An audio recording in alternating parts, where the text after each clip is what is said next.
Hey guys, welcome to another episode of Amber Unfiltered. I do understand that some of the previous videos I dropped are a little bit heavy, so I just want to urge you or remind you to take care of yourself.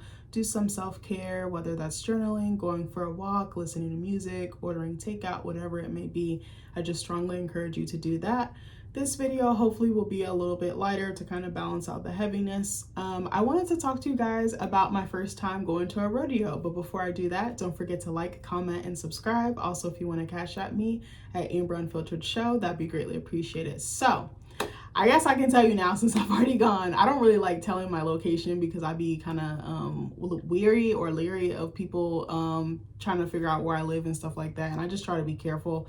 I'm not anybody famous or anything like that. I don't think anybody would care, but I just try to be mindful about how I move online because people be doing some wild shit. You know, there's like a thing such as doxing and things like that. And I don't know, people be getting in their feelings and it's like, it's an opinion. If you don't like it, just move on. Like, there's no need to like exchange energy or spend time like trying to attack someone, but that's just my thought.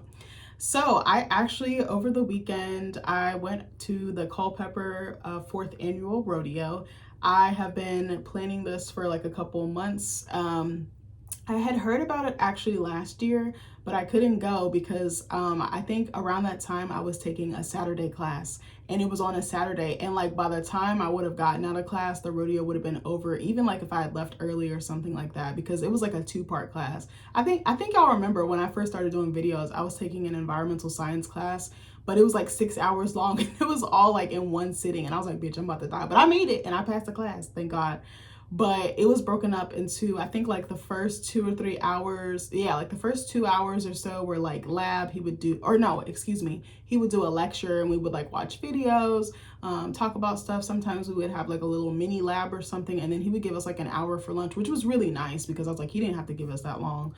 But a lot of us used to go out to eat with each other. I actually only really fucked with like one person in that class personally. And me and her would go get Korean barbecue without fail every single time. She actually put me onto it. I wasn't really super familiar with it. I had tried it a couple times, but she put me onto bibimbap, which is fire. I don't even know if I'm saying that right, but it's basically like a bowl. Like the bowl is like heated up and it's like got like, it's just like a, almost like Chipotle, you know, you throw a bunch of bowls together, like a burrito bowl kind of, but it's much more layered and intricate with the ingredients. But it's got like a fried egg, it's got like bulgogi, it's got like rice, like bean sprouts and all types of stuff. It's really, really fucking good. If you've never tried it, you should go try it. I don't remember the name of the place, otherwise I would give it to you. But anyway, I couldn't go and I was so blown because I was like, I actually really want to go. I don't know why I'm feeling a calling to like go more country, like be more in touch with my roots. Like if I think about it, it's always been in me, but I just have not really had the chance to tap into it. But I was like, even where I live, how I live, like slower paced living, like more calm, like sometimes it's very busy and chaotic, but both of my parents are from the South originally, so it kind of makes sense. Like my birth mom is from Texas. I think my dad was like Ohio, but he jumped around a lot, but they both grew up in like very southern, like you know, those types of towns where like it's a small town, everyone knows each other. They live like on a dirt road. Like my grandmother, we called her Nanny, she's still alive, and she lived on like a dirt road. She didn't have like any neighbors to the left or right of her. Like her neighbors were like down the road. Like she was just in the cut by herself, and I kind of always liked that. And I remember like going to visit Texas in the summer and just like really loving it, and like seeing her pigs, seeing the cows. Like I always wanted to do horseback riding. I think one of my uncles had a fucking farm, but I just like never got around to it. But I feel like I'm kind of returning to that, or like going, it's like a homegoing or a homecoming. I don't know how to explain it. But anyways, I really wanted to go and I was like, all right, bet, next year I'm gonna go. And I had seen the post about it and I was like, I'm definitely going. And they had like this VIP experience where like they had like a farm slash distillery like you could buy tickets for. So I bought that for me and Nick because I was like, I'm gonna splurge a little bit. I was like, my in-laws are rubbing off on me because now I'm like, luxury. I'll pay more if it's more luxurious, if it's more inclusive. So I was like, I don't know what it is. I'm like, I want to pay for the premium. Like I want to have a good time. Which I don't think is necessarily a bad thing, but I was like, bitch, you don't have it like that. But anyway, I was like, I can splurge a little bit because I don't do that much, that often, I should say. So we went to, I think it was called Belmont Farm Distillery. It was really cool. I forget what city it's in. I have my computer right here. I could tell you. I can tell you now where I went. You're like, I'm not telling you my address or anything. Hold on. This is in Culpeper. I'm sorry. I thought it was farther than that. But yeah, it's like on the outskirts of Culpeper. It's really cool. It's a vibe out there. I think they have like a little museum. It's like an old country store. Then they have like a little outdoor stage like for music and stuff like that. But it was a vibe. So we got over there, we did some shots, we had some barbecue. It was like a Knights of Columbus, I think, did the barbecue or something like that. I think, you know, kind of like those not, you know, like the VFW, like places like that, like where they have organizations and they'll go to like fire stations and stuff like that. They kind of gave like that type of vibe, or like a nonprofit or something like that. But they did the barbecue. The barbecue was okay. It wasn't my favorite. I don't want to bash them too bad because they were really nice people, but it needed a little more flavor for me. You know, I'm a flavor girl. Like some salt, some pepper, something like extra salt, make it saucy. Like I can't do my food without like 10 pounds of sauce. I'm sorry, I can't do it. So then we bought a little shot glass. We walked around. It was really cute. My outfit was so cute. I was like, ooh, I love this for me. I got my first pair of cowgirl boots. Okay, I'll say cowboy boots. Fuck it. I got my first pair of cowboy boots and they're so fucking cute. I wish I could show you them. But anyway, so I was in there. I had my little bell bottoms and my cowboy boots and like my sweater and all my rings. And I just felt like a little cowgirl. It was so cute. And then actually they had like a shuttle service, but the buses were only going like every hour on the hour. So I was just like, oh, bruh. So me and Nick just decided to actually skip the shuttle because we don't like waiting on other people. I was kind of mad when Nick made me do that because I was like, bro, I paid for this. So we didn't have to worry about driving. But the venue that they held the rodeo at was like 20 minutes away. So we hung out at the distillery and then we left. And then they had like food trucks. They had like music going. They had some other stuff going. It was really a vibe out there. Like I was like, this is my kind of thing. The arena is pretty small. I mean, it's a smaller scale rodeo. Like it had probably like 8,000 people there. But I mean, in terms of like the actual arena, it's smaller compared to other ones, but obviously it's still relatively new and it probably will change venues, or maybe they'll add or extend the venue to make it accommodate that. But I was like, okay. And it's mostly out, it's all outside. There's no like covering, there's no shade, there's no nothing. Like it's just folding chairs. Like it was straight down. I thought it was gonna be like bleachers like in the movies, but I don't know why I said straight down. I meant like straight to the point. Like it wasn't no huss and fuss. That's what I wanted to say. But from like movies I've seen of like rodeos, I'm like, oh, I expected like it to be a certain way, but I was like, okay, I have to realize that this is like a mom and pop type of rodeo and I have to just like be patient. But I told Nick, I was like, I remembered I love this movie called The Longest Ride with, who was the actors? Y'all know that movie? Hold on, I gotta look it up. The Longest Ride. It's a Nicholas Sparks book, I think. Oh, he was fine. I'm sorry, I'm over here salivating. Yeah, who was the actors? Scott Eastwood. Is that Clint Eastwood's son? And Britt Robertson. Y'all know Britt Robertson. I'm about to show you a picture of her from my laptop. Una Chaplin was in here. That's where I remembered her from. I remember watching the Avatar 3 trailer and I was like, where do I know this lady from? And I could not remember. Now I know. I'm about to show y'all a picture of Britt Robertson. Y'all seen her. She used to be in all the things. Did she used to date the guy who plays Styles, Dylan O'Brien from Teen Wolf? Y'all seen her before. She kind of gives like a Brittany Snow type tease. If y'all know who Brittany Snow is. Brittany Snow and her kind of favor each other. Not exactly, but she remind me of her. Una Chaplin, bruh. I'm so shook that this is her. I'm about to show you Una Chaplin too. Hold on. Hold on. Let me see if I can show you her face. That's not a good picture of her. Hold on. You probably seen her in some stuff. But yeah, she was in here. Oh my God. I'm today years old. Y'all probably seen her. She's been on a lot of stuff. But anyways, I was like, oh, babe, you my little cowboy. You my longest ride. It was so funny. He was like, girl, you stupid. The Longest Ride is basically like a, I don't want to call it a rom-com. I want to call it, what do I want to call it? Kind of like a romantic drama, I guess I would say. I'm going to read you the synopsis and then we'll get into the rodeo. So former bull riding champion Luke, played by Scott Eastwood, and college student Sophia, played by Britt Robertson, are in love, but conflicting paths and ideals threaten to tear them apart. Luke hopes to make a comeback on the rodeo circuit, and Sophia is about to embark on her dream job in New York's art world. As the couple ponder their romantic future, they find inspiration in Ira, an elderly man whose decades-long romance with his beloved wife withstood the test of time. Yeah, so she like meets this older guy in the hospital, Ira, who like explains the love story he had with his wife, and they had complications and drama and stuff too, just like her and Luke did, and he's basically telling them to go the distance. And she like gets offered this huge like art job and like New York, like all this stuff threatens to tear them apart, but I feel like they work it out at the end. But it almost remember that movie with what was that movie with Miley Cyrus and Liam Hemsworth? God, Miley's the beach movie. Y'all know what I'm talking about. Hold on, I'm about to look it up. I love the fuck out of that movie. The last song, it kind of gave that too. I was like, I'm feeling my romantic rom-com girl stuff or romantic dramedy. But anyway, So we get there, we start walking around. They have different food trucks. There was food trucks galore. I was like, baby, I already ate. I mean, I'm gonna eat again because I'm a fast bitch. But anyway, so we're walking around. We're trying to see what all the things are. There really wasn't that many people there, so it kind of looked dead at first. I think we got there too early, but online it didn't really say like what the schedule was. And then, bruh, why did I look on Eventbrite and they had the whole schedule and like nothing was starting till like 6 o'clock, like 5 or 6, and I was like, bitch, we're here like way early. So we went to go check in the VIP section. They already had no, they didn't have everything set up. I'm sorry. They had like a corporate sponsor section that was all set up, but we checked in. They gave us folding chairs. We set up shop. We put like I had brought like a bag with me. When you go to stuff like this, bring a bag with you because you're going to be surprised by how much shit you buy. It's going to come in handy. Like I brought a bag we bought, from the 4th of July festival that we went to a few months ago. That shit came in so handy. Like it was like the perfect size too. It wasn't too heavy. It was just like a little burlap tote bag. It was really cute. But yeah, we was buying a lot of stuff. So I was like, okay, I'm glad I brought this with us.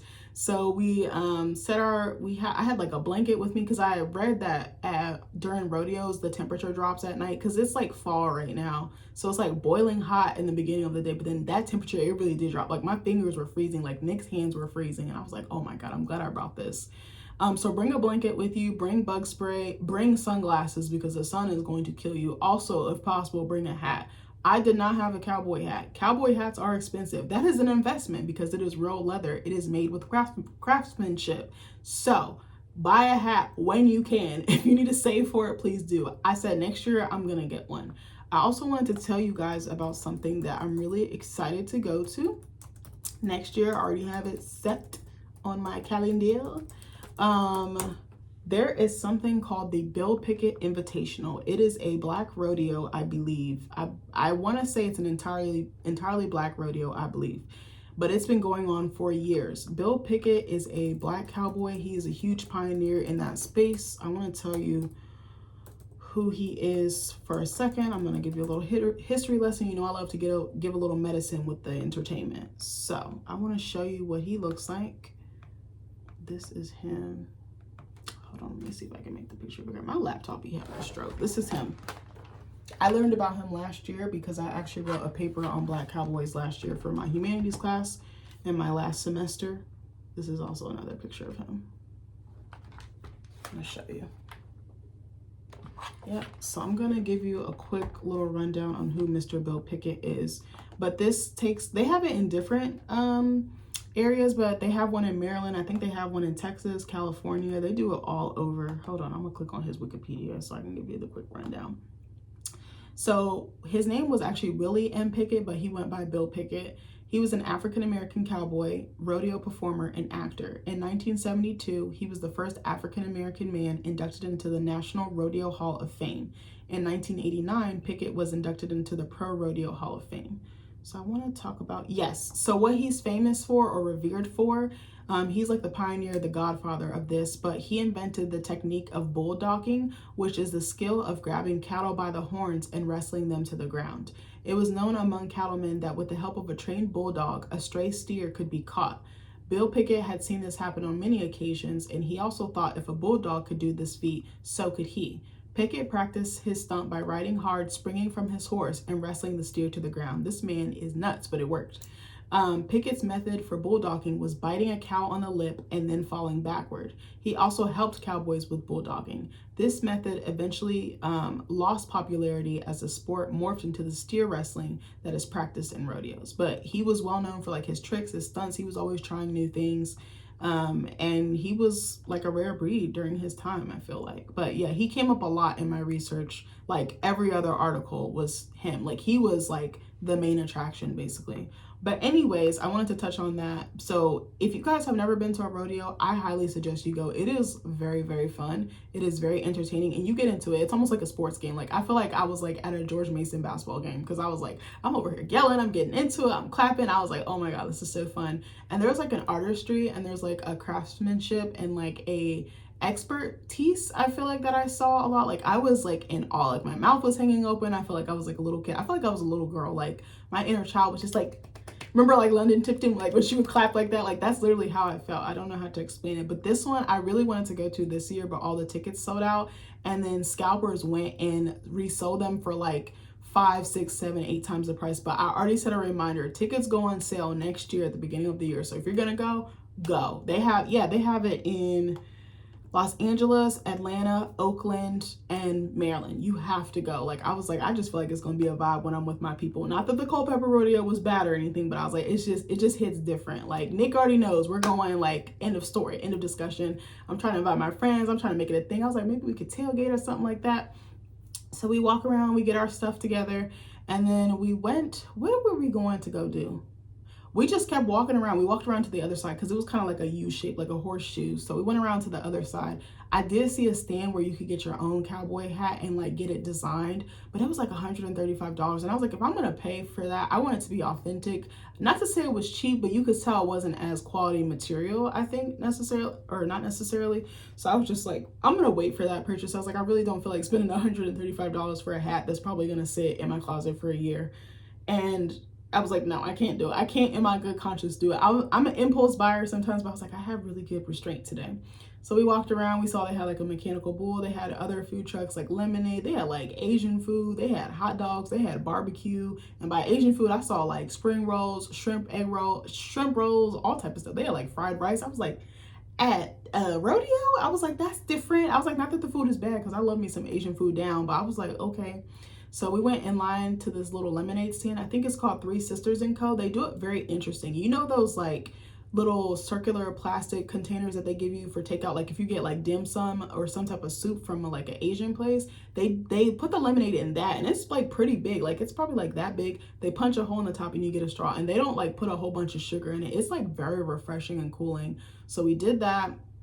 I think we went and bought I got a hot dog. I love me a hot dog. I love me a good hot dog. Like, I will fuck some hot dogs up. Like, I can eat like 4 or 5 by myself. It's so bad. I love hot dogs, but I know they're bad for you. Probably if you make your own, it wouldn't be as damaging. But, you know, store-bought, it's got all the chemicals and all the juices and all the things in it. We walked around, and then I think we were just hanging out, and I think when we went back around, there was like a shaved ice truck, so we went and did that. Y'all, I did line dancing. I was so proud of myself. I was so nervous because there were so many fucking people there, because like later on the crowd got bigger and bigger and bigger. So this lady, she's like a dance instructor. She had like her own business. Her name was Miss Karen. She was like, hey y'all, like she was like a spunky white lady, like she was lit. So she was like, who wants to learn how to do line dancing? Why did like 5 people go down there to the arena? It was like in the actual arena where the cowboys or the bull riders were going to be doing their like competition. So I was like nobody was going up there, and I was like begging Nick. I was like, please come down, please come down. He hates dancing in public. Me, I'm here for a good time and a long time, okay? Like I do not care. I will dance anywhere. Like I've always been like this. I have no shame in my game. I just want to have a good time. I just want to let my hair down. I've been like this since I was like in middle school. It is so bad. Like when we were on vacation in Florida, we went to Florida in like June, like the end of June. My father-in-law, it was like the whole family. It was like all my in-laws, like my 2 brother-in-laws, my sister-in-law, my niece and nephew, my mother-in-law, my father-in-law, and Nick and me. He had found this really tight Cuban restaurant. I don't remember what the name of it was, but that place was motherfucking popping. Like, oh my God. I was like, I'll be here every night. I want to go back the next day. Like, it was lit. But they apparently had like live music on Saturday. Like there was a band that I don't want to say worked there, but they were like a staple there. Like they were almost like the servers. Like you just expected them to be there. And they had like it wasn't like a formal dance floor, but there was like a little bit of space where you could like dance up there. I literally got up from our table. We were sitting right next to it, mind you, and I was up there dancing my life away. He gave me like not a maraca, but it looked like a gourd, and it had like beads. He was like shaking. He was like teaching me like the steps. And then there was a Hispanic girl that was next to me. We were doing it together. Then we started doing the bachata and everything else. Like I didn't even know what I was doing. I'm not good at like formal dances like bachata, salsa, merengue. Like I'm not good at that type of stuff, but I can throw ass and I can two-step and I can keep it cute. Like I can do all that.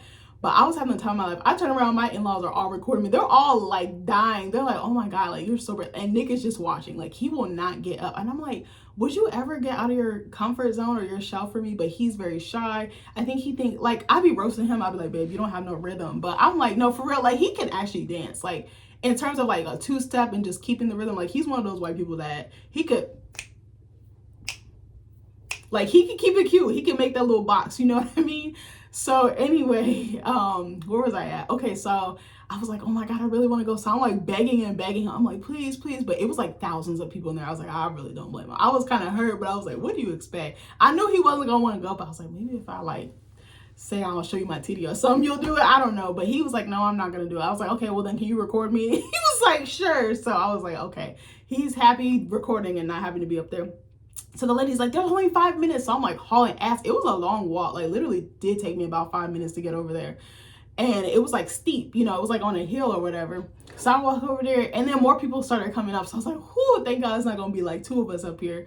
So I'm in there. She had us like break out in like lines. I think there was like, originally there was like 3 lines, or I felt like there was 3, and then it somehow broke up into 4. And she's like, you guys are going to be like kind of like partners with each other for some of the dances. And I was like, bitch, what do you have us getting into? So I'm up there, I'm failing miserably, but I was like, I kept like giving up because like she would show us steps, but then she would add like 20,000 more steps. And I was like, bitch, I'm still trying to get the 1 step. And she would only show us one direction. She'd be like, okay, then turn. Because you know, you have to do like, I remember doing line dancing in like PE. Do y'all remember that? I'm really telling my age right now. But I remember my teacher always saying, I think her name was Miss Chernesky. Shout out to her.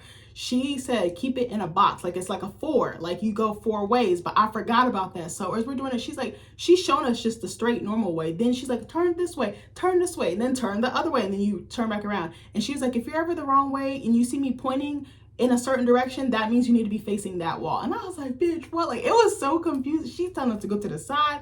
I'm like, okay. I think she showed us like 3 or 4 dances, but there was like 2 like Middle Eastern ladies next to me. We were just making faces, talking to each other. Then there was like a tall white girl to the side of me. We're just like, girl, I'm confused. I am confusion. Okay. But I had a good old time. There was one dance, I was like, I was getting my life. Like, I was having so much fun. It was really hard though. I was like, this shit is kind of hard. I was like, I want to go to like a seedy bar and get on like a mechanical bull, do like how they do in fucking Yellowstone or something, or what's that show called, or that movie called Coyote Ugly or some shit like that. But I had a fun time. It was really fun, but it was much harder than I thought. Like, I lost my rhythm. I was like, I know people was judging me. I know I look crazy, but we were all just kind of like looking crazy together.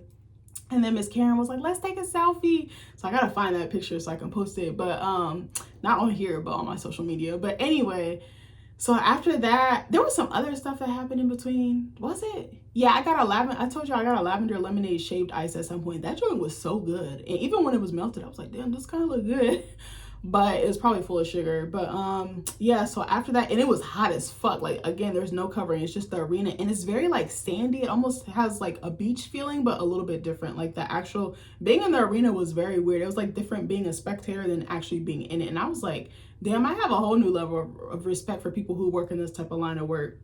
So then after that, I went back to go get some more lemonade from the Three Sisters & Co. And they had this cute little trailer. It's like a lime or lemon yellow like trailer, like it kind of goes with the lemonade theme, and it was so adorable. But that line was crazy. Like, it was so crazy. It was like 2 or 3 different lines going on, but it was like people waiting. Like, it was like all the way back to the back of our house. Like, it was nuts. I was like, I think we literally waited 30 minutes in line for lemonade. I was like, you have to be kidding me. But that lemonade was so good, because I was like, why don't we just go to the cheapy one? He was like, yeah, but it's full of sugar, it's not healthy, you know, all that stuff. And I was like, all right, you're right. We already been eating bad all weekend, so let's chill on this.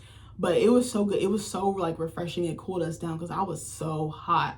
And there was this cute little mixed baby. There was a guy, he looked like kind of like a country guy, and he was tall, and he was holding this cute mixed baby, and his wife was black. He had like 4 or 5 kids, but this baby was so cute. It was like so chunky. He had like a little cast on. He had like curly hair. He had like beautiful creamy skin. And I was like, I just kept staring at him because I was like, I really want to steal his child. Like, oh my gosh. And then the mom came up, and it was just so adorable. And I remember the rest of his kids came up. I think it was 4 of them. And he was like, they were walking away, and there was 2 older boys and 2 like little girls. And he was like, stay with your sisters. And I turned to Nick and I was like, that's going to be you with our kids one day. I was like, I can already see it. Oh my God, it touched my heart. I was like, he's so cute. I was like, oh, he actually looked like one of my cousins. I was like, that looked like so-and-so, Rylan. I was like, oh my God, he literally looks like my cousin as a baby.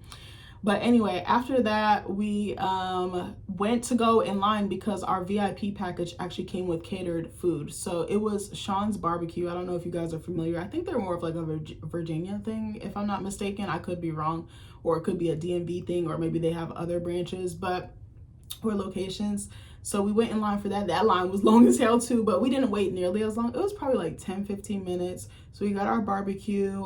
They had like pulled pork, mac and cheese. That mac and cheese was so creamy, it's so good. Like potato salad, so we got, and some coleslaw. And I'm fat. Do y'all put coleslaw on your pulled pork sandwiches? Because I've started doing that recently, and that shit is so good because it's like a nice contrast, like the tanginess of like the barbecue and the meat with like the cooling like savoriness or like creaminess of the coleslaw. And I feel like everybody don't make coleslaw right. Like I actually really did not like it before like a couple years ago, because I feel like people don't make it right. They either make it too dry or it's too soggy. Like I think it needs to be a happy medium. I like it wet, or I like it creamy. Like I like a lot of mayo base in it, but it needs to have a balance with like the sweetness. I feel like it should be sweet but like semi-savory, semi-creamy. I don't know if that makes sense. But one time I made it using a HelloFresh, actually, because I would never make it on my own. But it came with the HelloFresh, and that shit was so good. Like it was the perfect balance of all the elements that I love about coleslaw, and it just tasted so good. I was like, I would make it like that. I would never make it any other way, and I don't want to really eat anyone else's.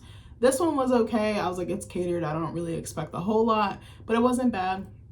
And then they had like, like the Star Spangled Banner, they had like the military come out, like veterans and stuff, and they had like the police come out on their horses. It was very beautiful to witness. And then they started the show. Duh, it was so lit. I was like, oh my God. So I wanted to show you guys this kid. I was like, I think he's gonna be somebody. He already is somebody, but his name is Nick Jackson. I think his full name is Nicholas Jackson, but it's a young Black kid from Maryland. This is a picture with him and his dad. I don't know if you can see it. Hopefully you can. He is so adorable. I want to show you one more picture maybe. Let me see. Hold on. Oh, there's a picture of him practicing. Hold on. Let me see. Let me show you a better picture. Oh, this one's blurry. Hold on. Okay, this one's a little bit better. Okay. This is another picture. There's one picture of him actually riding on the bull as well.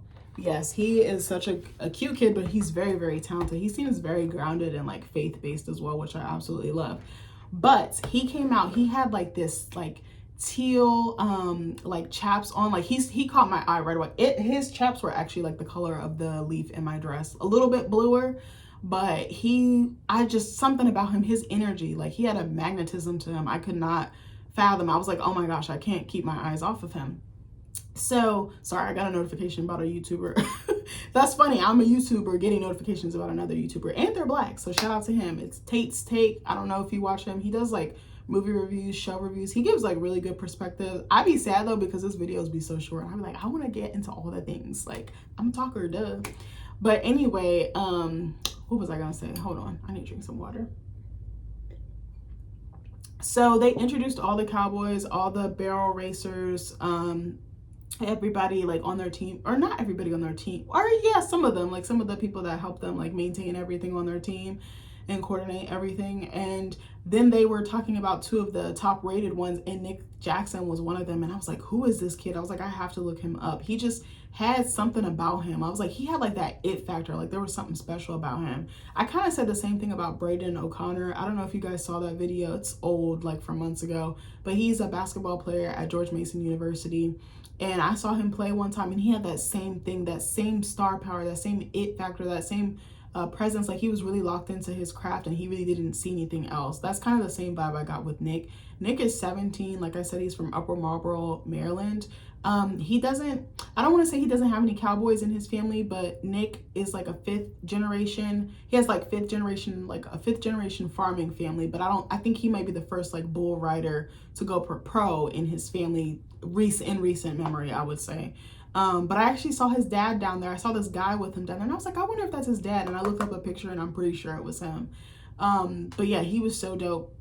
So then they started. So the way the rodeo works is basically, or this part of it, I should say, basically they prep everything. They get the bull in the stall. I'm probably not using the correct terminology. And then they get the rider together.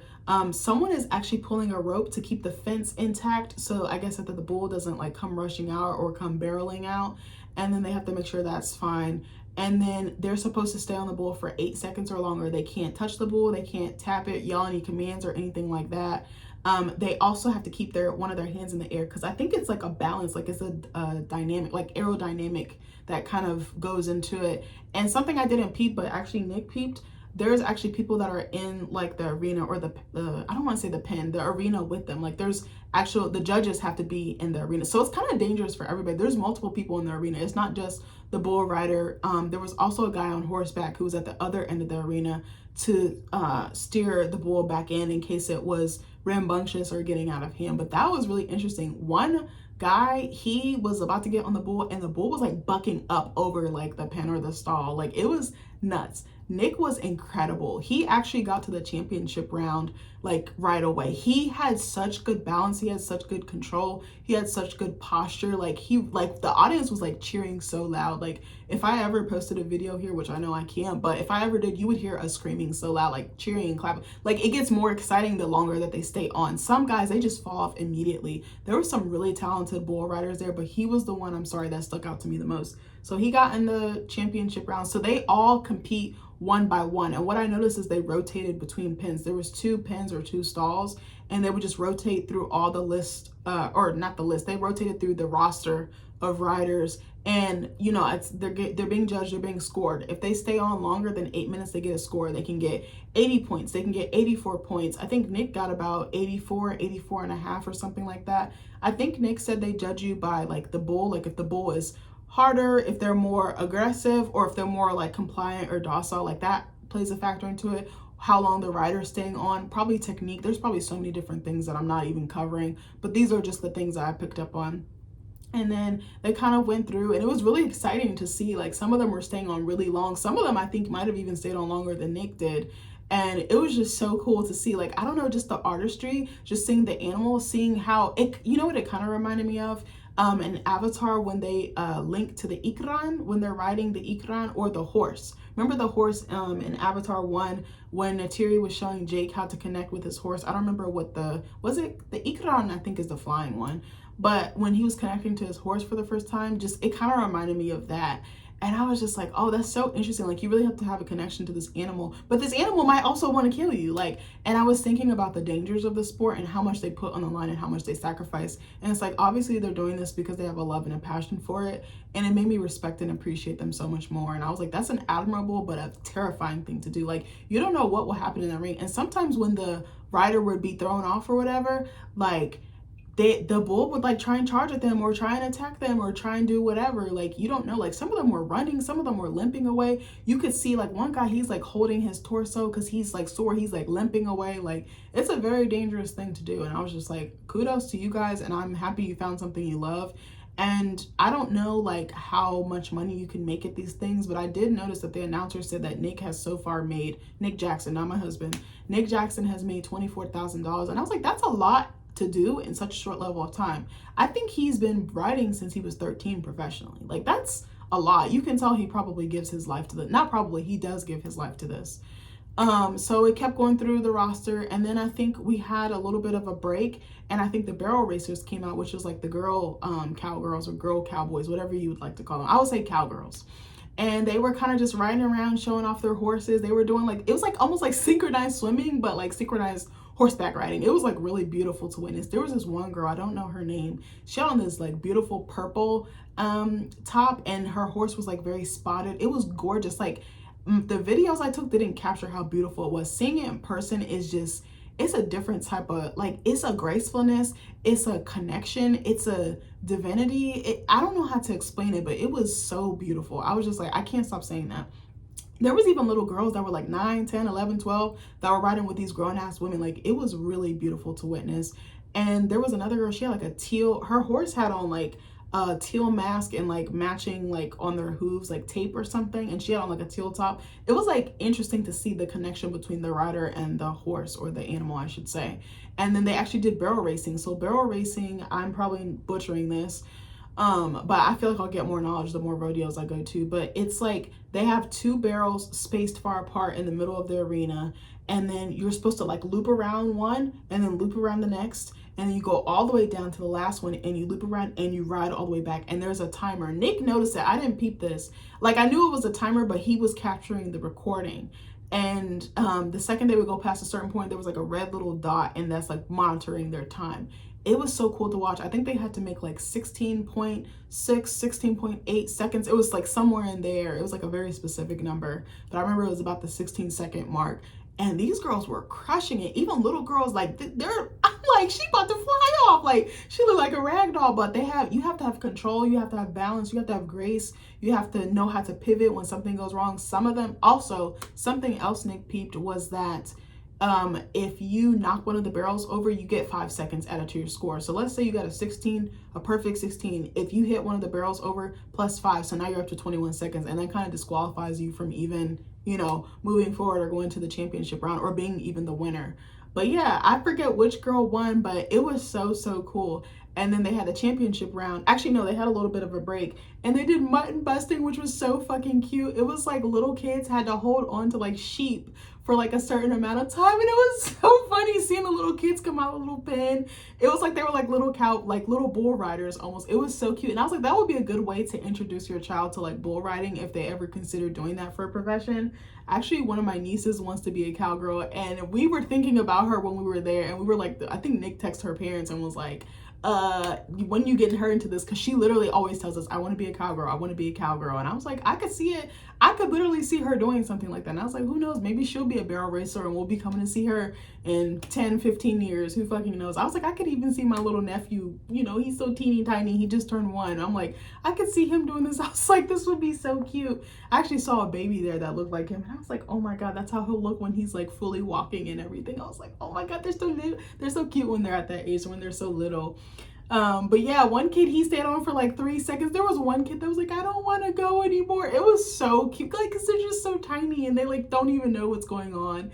But it was really cute. And then we went back to the championship round. Actually, no, I think they did musical chairs, and that shit was so funny. They like had audience volunteers. So there was like 4 people, and how musical chairs works. You start taking away the chairs, you sit down when the music comes out. So there was one point, I think it was like 3 of them, or no, it was the one that was all 4 of them, and he was like, you can, because one of them they were like fighting over the chair, not really, but like, oh my God, I got the chair for, and all that stuff. But one of them was like, the announcer was like, you can take the chair from under her, and he actually did. He was like, you can kick the chair from under her, and he did it. The audience was dying. Like, it was so funny. The announcer, he had like really great energy. He kept us really engaged. He had a fun personality. Like, that's not easy to like hype up a crowd. Like, he had us clapping, he had us dancing, like singing, and he was like doing funny stuff. Like, he went up, he like asked this guy to start dancing, and the guy started dancing because we were hyping Nick Jackson up for the championship round. And then the guy was like,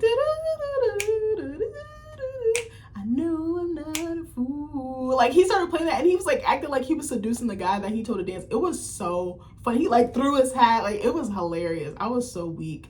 And then they did the championship round, and I think it was like 3 or 4 of them. And I want to say Nick went first. We were hyping him up. We were so proud of him. He's like a prodigy, I feel like, in this world. Like, I feel like he's going to cement his status as a legend. I'm saying it here, saying it now. I actually followed him on IG as soon as I got home. And I was like, I would love to see him at the Bill Pickett Invitational if there's room for him there. Or if not next year, maybe in the future. But I was like, I would love to see him perform again. I would love to support him. Maybe there will be another rodeo or something where we can go to support him. But I see so much potential in this kid. I mean, he's already hit so many strides, but I think he has so much ahead of him. Like, I really hope that God is on his side, or continues to be on his side, and I continue to pray for his safety and continue for, him to excel in his career, his riding career, I should say. And so Nick came out. I think he got disqualified right away because he accidentally hit the bull, and that threw him out. And then I think he got a re-ride like later on. Some other riders went after him, and then he got a re-ride. He went twice, and he didn't last as long. We were so bummed because we wanted him to win, but he tried really hard. I love the fact that he persevered. I love the fact he didn't give up. But yeah, overall, we had a really fun time. It's just such a vibe. I think I really would have loved to have some friends and family with us, but since this was our first one, and we were like, we just kind of want to experience it for ourselves. It can be expensive paying for other people and stuff, but we talked about maybe tailgating and like bringing our own food, and they didn't check bags for shit. So I was like, bro, I'm gonna bring a charcuterie board. I'm gonna cook some stuff for us, because I was like, waiting in line for 30 minutes for lemonade is crazy work. I was like, I'm not doing that next year if we go. Like, no. But yeah, I was like, I actually started texting some of my friends about the Bill Pickett Invitational. I'm like, bring your kids, like, come on down. Like, I think it's like $50 a ticket, which isn't bad. For the VIP experience, I paid a lot more. It was like $108 per ticket. And we talked about doing this next year and like what we would do differently, but it was just such a vibe. It was a gorgeous day. It did get cold towards the end, but I just loved the vibe. I loved how people were so supportive and like engaged, and it was just so different. It was just like different than going to a concert or something like that. It was kind of like a deviation from the norm, and I really welcomed it. Like, I really feel like I'm gonna become like a cowgirl, or like, as Nick says, a mountain mama. Like, I can see, I've always wanted that for myself. I've always loved the country. I've always loved country living, like the food, the culture, the dress. Like, that's always been appealing to me, and I feel like I'm kind of going slowly in that direction. Like, I feel like give me about good 5, 6, 7 years and I'm gonna be fully there. But like, I want to grow my own food. I want to farm. I want a greenhouse. Like, I imagine my baby like going out to the greenhouse in a little diaper with the curls bouncing and going to pick out an herb and like be making something. Like, there's something so satisfying about building your own and like knowing where your food comes from and growing it. Like, that's literally what my ancestors did. So to me, it doesn't seem too far off, but I guess other people in my life were like, oh, where is this coming from? But I'm like, I think I've always wanted to do this. It's just taking me a little bit to get there. But I don't know. I like envision myself wearing more like cowgirl stuff and like denim and like more, I don't know, I just feel like I'm gonna be like more in tune with the earth, and I like just can't wait to see that version of myself. Like, I love this version of myself, but I feel like that way of living, I just want a quiet life, and I just want a healthy, happy life, and I just want a peaceful, like tucked away life, if that makes sense. I've always wanted to be like in the cut somewhere, just like beautiful house, good marriage, good kids, good food, good company, just have my friends and family over, host parties, and just get down with the get down. But anyways, I just wanted to tell you guys that if you've never been to a rodeo, please go. Even if you don't go right now, go next year. Make it a mission in 2026 or 2027. It's so much fun. Bring more people with you too. I feel like that's something I wish I had did, but it does get really fucking hot. Like, the beginning of the day starts off hot. And also, another thing I wanted to say, when you're sitting, the sun will start off in one spot, but then it moves back. So even though it looks like, oh, there's shade back here, the sun's gonna move back. It's actually better to sit at the front than the back. I just wanted to point that out too. Also, look at the itinerary and see what time it actually starts, because you really don't need to be there for 2 to 3 hours in advance like we were. We were just sitting there like, so what do we sitting on Facebook while we, you know, like we could be doing something else. So yeah, get there maybe like an hour or two before. I would say no more than that. If you're there 3 or 4 hours before, you're probably gonna be bored out of your mind. Also, check out, do they have opportunities for tailgating and stuff like that? The only thing with tailgating is you do have to be there early, and you have to be there by a certain time, and you will get kicked out.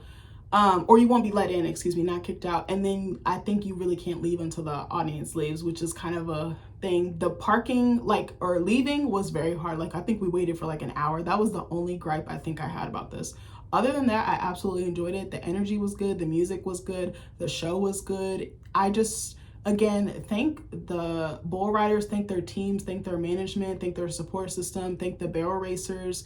I feel like I'm forgetting somebody, but this is a very dangerous thing. It's not to be glamorized, I think. I mean, it's very fun to witness, but I think about all the things that they have to give up, or the things that they have to do. Like, you're in the ring with a wild animal, if you really think about it, like something that could literally kill you or crush you. Like, I don't take that for granted, and I'm so appreciative to them for giving us this entertainment, but also putting their heart on the line for something that they love. That's something that I can relate to. But anyways, I love you guys, and I'll see you in the next video. Bye.